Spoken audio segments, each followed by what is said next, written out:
Hello students, हमने breathing and exchange of gases के अभी तक 7 पार्ट कर लिए हैं। ये हमारा 8th पार्ट रहेगा। इससे पहले हमने exchange of gases, normal gases की बात की थी। अब बात करेंगे हम हमारे गैसेस में, ट्रांसपोर्ट ऑफ गैसेस में स्पेशली ऑक्सीजन की बात करेंगे। कार्बन डाइऑक्साइड की हम अपने नेक्स्ट पार्ट में बात करेंगे। अब जब भी हम ट्रांसपोर्ट की बात करते हैं तो हमें पता है कि हमारी ऑक्सीजन को कौन ट्रांसपोर्ट करता है। ब्लड के द्वारा हमारी ऑक्सीजन क्या की जाती है, हमारे हर सेल्स, हर टिश्यू के पास ट्रांसपोर्ट की जाती है वाया ब्लड। और ब्लड में भी जो ऑक्सीजन होती है वो बेसिकली क्या होती है, दो मीडियम से क्या करी जाएगी, ट्रांसपोर्ट की जाएगी। जो आरबीसीज होती है हमारे, जिनको एरिथ्रोसाइट्स, रेड ब्लड पिगमेंट्स जिनको बोला जाता है, वो 97% ऑफ ऑक्सीजन को क्या करते हैं, ट्रांसपोर्ट करते हैं हमारे टिश्यूज़ के पास। और जो रह गया हमारा प्लाज्मा, वो क्या करेगा, वो 3% ऑफ ऑक्सीजन को क्या करेगा, ट्रांसपोर्ट करेगा इन द डिजॉल्व्ड स्टेट। किस स्टेट में, डिजॉल्व्ड स्टेट में, ठीक है ना। और जो हमारा कार्बन डाइऑक्साइड है, कार्बन डाइऑक्साइड को आरबीसी करेगी 7%, बाइकार्बोनेट्स करेंगे 70%, सबसे ज़्यादा कौन करेगा 70%, और आरबीसी कितना करेंगे 20 to 25%, ठीक है ना।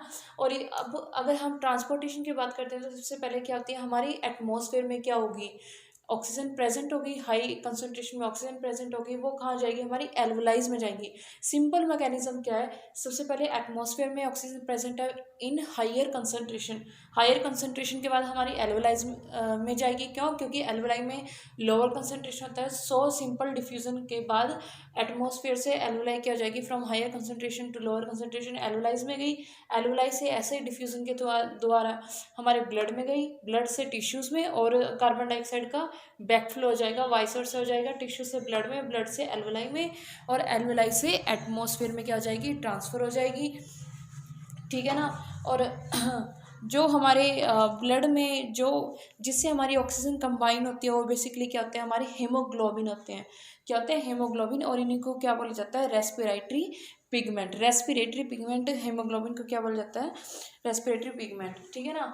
अब देखेंगे, अगर जो हमारी हीमोग्लोबिन होती है बेसिकली वो क्या है, रेड कलर के होते हैं। हमारे ब्लड का कलर रेड किसकी वजह से होता है, हीमोग्लोबिन की वजह से होता है। और हीमोग्लोबिन क्या करते हैं, जो हमारे एल्वलाई से हमारे पास क्या आई है, ऑक्सीजन आई है, ऑक्सीजन ब्लड में मिक्स होके हमारे हेमोग्लोबिन से अटैच हो जाएगी और क्या बना देगी, ऑक्सी हेमोग्लोबिन कॉम्प्लेक्स बना देगी। क्या बना देगी, ऑक्सी हेमोग्लोबिन कॉम्प्लेक्स। और एक हीमोग्लोबिन की कैपेसिटी कितनी है, 4 ऑक्सीजन से अटैच होने की। एक जैसे अगर हमें ऑक्सीजन को ट्रांसपोर्ट करना है हमारे टिश्यूज़ में, तो एक हीमोग्लोबिन 4 मॉलिक्यूल ऑफ ऑक्सीजन से क्या होगा, अटैच होगा और ट्रांसपोर्ट कर देगा हमारे टिश्यूज़ में, ठीक है ना। Oxy haemoglobin transport to the tissue. और जो ऑक्सी हेमोग्लोबिन बना है वो कहाँ जाएगा, हमारे टिश्यूज़ के पास जाएगा, ठीक है। अब ट्रैवल करने के लिए ऑक्सीजन को अलग अलग टिश्यूज़ के पास पहुंचाने के लिए कुछ फैक्टर्स हैं जो इंपॉर्टेंट है। क्या है, फैक्टर्स अफेक्टिंग क्या क्या है, सबसे पहले क्या है, कॉन्सेंट्रेशन ऑफ ऑक्सीजन क्या होनी चाहिए, हाई होनी चाहिए। जो हमारा पार्शियल प्रेशर ऑफ ऑक्सीजन है वो क्या होना चाहिए, हाई होना चाहिए। किस लिए, हीमोग्लोबिन से बाइंड करने के लिए। अब कॉन्सेंट्रेशन का क्या मतलब है कि ज़्यादा से ज़्यादा मॉलिक्यूल, ऑक्सीजन के मॉलिक्यूल जितने ज़्यादा होंगे वो उतनी जल्दी हमारे हीमोग्लोबिन से क्या होगी, अटैच होगी। और मैं आपको पहले बता चुकी हूँ कि एक हीमोग्लोबिन से कितने ऑक्सीजन अटैच होंगे, 4 मॉलिक्यूल ऑफ ऑक्सीजन क्या होते हैं, अटैच होते हैं, ठीक है ना। सेकंड क्या है, less concentration of PCO2। Obviously अगर पार्शियल प्रेशर कार्बन डाइऑक्साइड का काम है तो वो जल्दी से अटैच नहीं हो पाएगी, तो कम मॉलिक्यूल कार्बन डाइऑक्साइड के होने चाहिए, ज़्यादा मॉलिक्यूल ऑक्सीजन के होने चाहिए, ताकि PCO2 का कार्बो ऑक्सी हेमोग्लोबिन कॉम्प्लेक्स ना बन पाए। सिर्फ कौन सा कॉम्प्लेक्स बने, ऑक्सी हेमोग्लोबिन, ठीक है। सेकंड क्या है, पीएच भी कम होनी चाहिए। क्यों, क्योंकि जितनी एक बात ध्यान से सुनो, जितनी ज़्यादा कार्बन डाइऑक्साइड होती है उतने ज़्यादा H पॉजिटिव आयंस प्रेजेंट होंगे, ठीक है ना। उतना ज़्यादा क्या होगा, हमारा एसिडिक होगा। पर यहाँ पे हमें एसिडिटी क्या चाहिए, लो चाहिए, तो कार्बन डाइऑक्साइड के मॉलिक्यूल कम होने चाहिए, ऑक्सीजन के मॉलिक्यूल ज़्यादा होना चाहिए, ठीक है ना। तो एसिडिटी शुड बी लो अगर हमें ऑक्सीजन को हीमोग्लोबिन से अटैच करवाना है। और पीएच कितना होगा हमारा, 7.4, ठीक है। और टेम्परेचर क्या है, टेम्परेचर क्या होना चाहिए, लो होना चाहिए। क्यों, क्योंकि अगर ज़्यादा टेम्परेचर हुआ तो डीनेचुरेशन की प्रोसेस ज़्यादा हो सकती है। डीनेचुरेशन बेसिकली क्या होगा, जैसे हमारे हीमोग्लोबिन पे हमारे अगर ऑक्सीजन लगे हुए हैं तो डीनेचुरेशन की प्रोसेस से ये बॉन्ड टूटने का डर रहता है। इसलिए टेम्परेचर क्या होना चाहिए, लो होना चाहिए। स्टेबल फॉर्म बननी चाहिए हमारे 4 मॉलिक्यूल ऑफ ऑक्सीजन के साथ हीमोग्लोबिन की, ठीक है ना। तो अभी आप ये ग्राफ देख रहे होंगे, ये बेसिकली किस किस के बीच में, हमारे ऑक्सीजन और हीमोग्लोबिन के सैचुरेशन के बीच में है।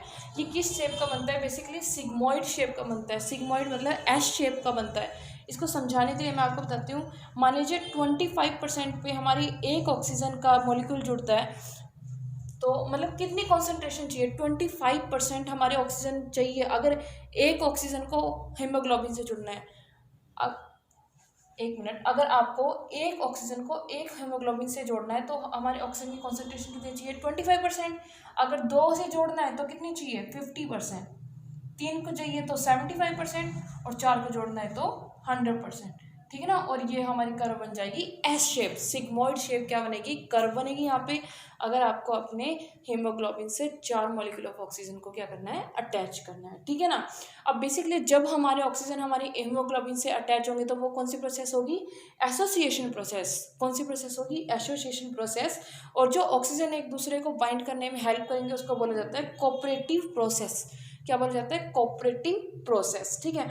और जब हमारे 100% पे 4 ऑक्सीजन क्या हो जाएंगे, अटैच हो जाएंगे, तो उसको बोला जाएगा pure saturation process. Pure saturation process. Basically pure saturation process कहीं भी नहीं होती, 100% कभी कुछ नहीं होता। अबाउट 90% क्या होते हैं, हमारे सैचुरेशन प्रोसेस आती है। ठीक है। और दूसरी बात ये है कि जब हमारे ऑक्सीजन जब हमारे टिश्यूज़ के पास पहुंच जाते हैं, हीमोग्लोबिन 4 मॉलिक्यूल को लेके हमारे टिश्यूज़ क्या हो जाएंगे, टिश्यू के पास पहुंच जाएगा हमारा ब्लड। तो जब हमारे ऑक्सीजन टिश्यू के अंदर, टिश्यू उसको एब्जॉर्ब करेंगे तो उसको बोहर इफेक्ट बोला जाता है। Bohr's effect, Bohr effect, Bohr's effect बोला जाता है। और डबल बोहर इफेक्ट कब बोला जाता है, जब ये ऑक्सीजन मैटरनल और हमारे चाइल्ड के बीच में देखा जाता है। ठीक है, तब इसको डबल बोहर इफेक्ट बोला जाता है। अब इसके बाद हमारे टिश्यूज़ की बात आती है। टिश्यूज़ में क्या होगा, बेसिकली अब अभी तो हमने क्या किया है, ऑक्सीजन दी है हमारे टिश्यूज़ को।